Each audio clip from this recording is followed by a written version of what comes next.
Hvala vam mnogo na ovoj nagradi.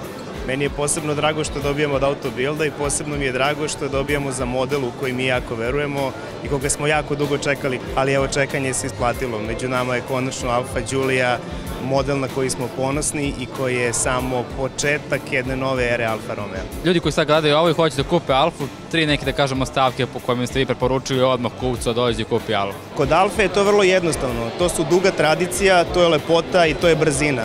I ono što je kod Alfe jako bitno, to je da je vozač u prvom planu. Ovo je auto koji je dobio 5 zvezdica na NCAP testu i neverovatnih 98% poena kada je zaštita svih putnika, odraslih putnika u pitanju. To je najbolji rezultat ikada kada se meri.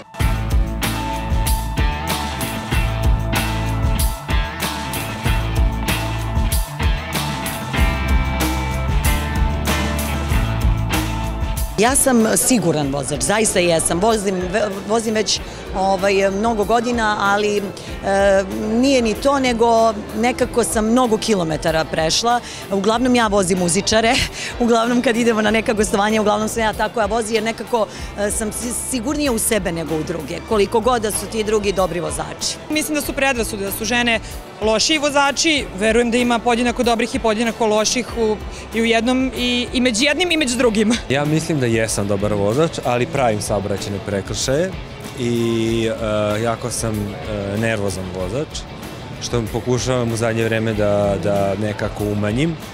Teže mi ide, baš evo sad kad sam dolazio je bio jedan apsolutni ludak na bulevaru koji je pravio makazice, sekao i pritom je na svakom semaforu bio sustignut od svakog onog kog je isekao, tako da to baš i nema nekog smisla. Ja nisam neka osoba koja sam pretjerano incidentna u saobraćaju, ali znam se jako iznervirati, u smislu ne volim ljude koji sporo i neodlučno voze, mislim da su oni podjednako opasni kao ljudi koji brzo voze, ne volim ni jedne druge, onako mislim da je neka umjerenost ključ zapravo dobre vožnje. Volim vožnju i volim da provodim vreme u autu, više kao vozač, tako da ne smeta mi kad je ono čekanje, kad je tako neki standardan beogradski špic, naprotiv, nekad mi baš i prija.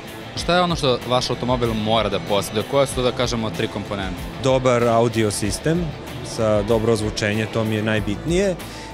Volim kad je startan, pogotovo za grad, to mi je nekako bitno. Duga su putovanja, mi često idemo iz mesta u mesto i onda je samo bitno da je auto udoban, onako da je siguran. Nije mi zaista bitno koja je tu marka ili šta. Ja bih volio da manje troši, ali to sad već ako sve ove druge komponente važe, nije mi to toliko bitno.